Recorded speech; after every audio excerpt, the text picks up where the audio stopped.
Labis-labis na pasasalamat ang batid ng mga kabataan, iba't ibang grupo at mga kawani ng barangay nang tugunan ng St. Gerard Construction Charity Foundation Incorporated ang kanilang mga kahilingan. Mga kagamitan na kailangan nila upang linangin ang kakayanan sa larangan ng sports. May iba pang mga request ang tinugunan nila Sara at Curly Discaya, kagaya ng mga gamit pang eskwela. Kasi meron kaming na-request na, actually ako mismo na nag-request ng sports equipment para sa mga kabataan ng Barangay Santa Lucia, para sa aming grassroots program po. So actually nung pa to parang hindi pa naman nag-i-start si Ate Sara na pag-iikot. Naisip ko na mag-request kagad ng pang grassroots program namin kasi para sa mga kabataan na siyempre gusto namin turuan ng habang bata pa sila, mahubog na namin sila sa sports po. So dito po sa ni-request namin, hindi lang po puro basketball, meron na rin po pang badminton, volleyball, sepak. So yun po yung mga na-request namin po talaga. Para po mas lumawak po yung sports sa aming barangay. Actually, grassroots program, para po magtuturo kami, maggagawa kami ng programa sa aming barangay na magtuturo po kami sa mga kabataan. Aanyanyahan po namin sila na pumunta magkakaroon po kami ng isang programa po, na isang or ilang session ng pagtuturo po ng mga sa sports na to. So makikipag-coordinate din po kami sa mga coaches po sa Barangay Santa Lucia para po tulungan kami na hubugin yung mga kabataan po.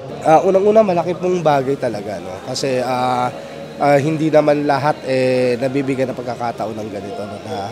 Lalo na sa request namin ng ganito, napakabilis naman din na tinulungan ni Ate Sara para po mabigay sa amin, at makapagsimula po kami kagad. Kay Ate Sara at kay Kuya Curly, maraming salamat sa walang sawang pagtulong, hindi lang sa pang-medical o anuman, sa financial, sa mga nangangailangan. Lalo na nakikita rin namin na talagang sincere sila sa pagtulong, lalo na pati sa sports po, nabibigyan nila ng pansin din po. At ngayong araw po ay ang aming pag-release po ng aming request po para kay Ate Sara Discaya ng St. Gerard Charity Foundation po. Ayan. At ito po yung aming mga ni-request sa kanila, sports equipments, as well as yung binigyan din po kami ng additional po na karaoke amplified speaker dito. So, in behalf po ng Rodriguez Compound Juniors and Seniors Organization po, sa pangunguna po ng aming presidente, si Pres Christian Ayan Peralta, kami po ay lubos na nagagalak at grabe po ang aming pasasalamat po kay Kuya Curly and Ate Sara Discaya ng St. Gerard Charity Foundation para po dito po sa mga aming request po na talaga naman pong wish granted talaga para sa aming samahan. Napakasimpleng proseso lang po, mga kapasig. Kayo po ay gagawa lamang po ng request letter po para po sa ating Ate Sara and Kuya Curly ng St. Gerard Charity Foundation. Yun lamang po, at wala naman ng ibang hiningi pa na requirements para po matugunan yung mga kahilingan po na. Ito po ay para sa aming mga youths sa aming lugar, and especially siyempre for community po, yung ating constituent po sa Rodriguez Compound, Tramo, Rosario. So ito po ay open sa lahat, kung sino po yung gustong humiram, sino po ang gustong gumamit, especially kung meron din doon na magpaliga sa kanila, ay pwede naman po nila itong mahiram sa organization. Ang pinaka-message po namin, Ate Sara and Kuya Curly, tuloy-tuloy lamang po ang pagtulong po sa ating mga kapasigenyo. So kayo po ang aming aming pag-asa dito po sa Pasig po. At harinawa po ay tuloy-tuloy po ang inyong pagbibigay serbisyo po sa aming mga kapasigenyo ninyo. Especially po sa mga medical missions ninyo na napakaraming natutulungan talaga. Actually, galing na sa amin si Ate Sara sa Rodriguez Compound mismo. At ang homeowners organization po, association ng Rodriguez Compound ay lubos po at nagagalak at nagpapasalamat po ng marami po sa inyong dalawa, Kuya Curly and Ate Sara Diskaya. Sara all sa Pasig. Clean po namin or pinick up po namin yung bigay o handog po ng St. Gerard Construction para po sa aming SK League 2024. Ang mga gagamit po ng mga ito is yung mga kabataan po na kasali sa SK League po namin. And of course, kami rin po kasi ang mga na-receive po namin is gagamitin po namin sa aming court. Ang message po namin kay natanggap po namin ngayon is yung pintura po para sa court, of course, LED light po and bola na rin po, tsaka iba pang sports equipment. Siya, Curly and Ate Sara is thank you so much po kasi may mga ganito po kayong pinamamahagi sa mga kabarangay po natin. And sobrang laking tulong po nito para po mas ma-improve pa po yung ibang programs and platforms po ng mga SK and ibang youth organization. Malaking bagay po ito para sa amin, sa mga estudyante ng barangay, lalo na sa mga daycare namin, saka sa San Miguel Elementary School. Magiging bahagi po ito ng tulong para sa mga faculty teacher na magandang bagay na may ganitong mga tao na mga tumutulong, no, kahit na walang kapalit. At malaking bagay talaga to na meron talaga mga tumutulong na tao, lalo sa mga nangangailangan. Kay Ate Sara at kay Kuya Curly, maraming salamat po una sa pag-grant ng request ng aming barangay. At ingat po lagi at God bless. As of now, nag-request kami ng dartboards kay Ma'am Sara at least 10 pieces po na dartboard po. Etong mga binigay ni ng SGC ni na Ma'am Sara is para sa mga dartboards din ng Pasig. Kung saan po may available na may pa-tournament kanya-kanya barangay, ito rin po yung papahiram din po namin mga bata. Nakakatuwa, tsaka yun, God bless na rin po kina Ma'am Sara kay Sir. Maraming salamat po sa SGC kay Ma'am Sara, kay Sir Curly sa pagsuporta po sa mga dartero po ng Pasig.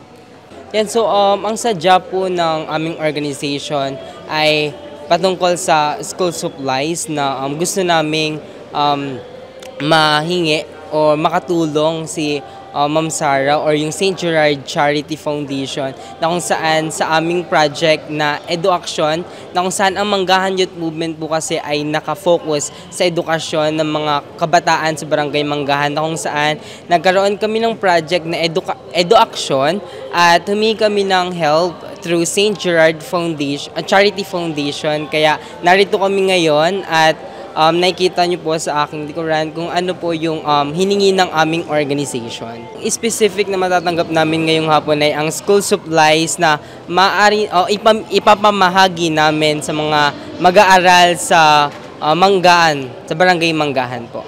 Sobrang halaga po sa amin na may nakatutulong po sa amin dahil kami po is mga kabataan na gusto talaga may mithiing makatulong sa kapwa naming kabataan. Sobrang halaga sa amin at nakatataba ng puso na may mga ganitong tao, ganitong company na handang tumulong sa amin sa oras ng kagipitan, sa oras ng kawalan. Nandito sila upang bigyan kami kung ano yung nais naming hilingin sa kanila. Kay Ma'am Sara and kay Kuya Curly Diskaya, thank you so much po sa pagpapaunlak ninyo at hindi pagtanggi sa kung ano ang inire-request ng Manggahan Youth Movement. Lubos po kami nagpapasalamat dahil kayo ay tunay na maaasahan, tunay na malalapitan. Katulad nga po ng inyong hashtag ninyo na kay Ate Sara, alaga ka. Kaya buong puso po kami nagpapasalamat sa inyo, kaming Manggahan Youth Movement sa pagbibigay ninyo ng tulong sa amin. Ayon kay Ate Sara at former Councilor Junjun Concepcion, tuloy-tuloy lamang sila sa pagtanggap ng mga request ng mga Pasigueño at kanila itong tutugunan. Sinabi nila na masaya silang nakakatulong sa lipunan. Kasi di ba ay meron sa medical, yes, no? So, sport equipment naman po. Sport equipment, so ganun din ang process. Siguro if it's a request from your organization or yung mga HOA nyo, yung letter nyo lang. Siguro i-attach nyo yung mga members nyo para alam natin kung okay ba o hindi. So actually na-award naman namin lalo na yung mga sa mga sports equipment. Supportive tayo sa mga kabataan ngayon kasi yan yung ano nila, yung volleyball, yung basketball, so mga dart, yan. So it's parang leisure activities na pwede nilang gawin, hindi puro finger activities naman. So eto, supportive tayo sa ganyan na mga activities ng mga kabataan.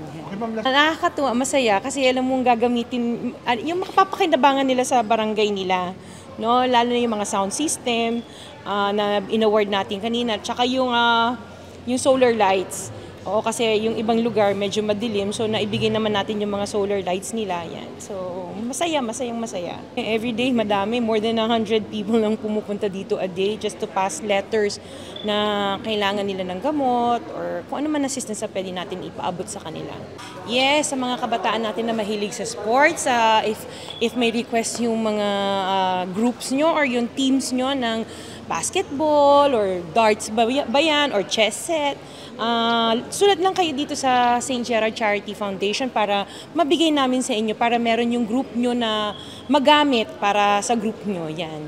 Naman po yung mga munting kahilingan lang ng ating mga kapasigenyo sa bawat barangay. So makikita nyo naman may mga sports equipment, may school supplies, at may mga speakers. So yung maliliit at malalaking organisasyon na nagre-request kay Ate Sara sa St. Gerard Charity Foundation. So nandito kami, no, ng Team Sara para kahit papaano'y mapagbigyan yung kanilang mga munting kahilingan. So kanina nag-release lang ho kami ng financial assistance about 300 katao.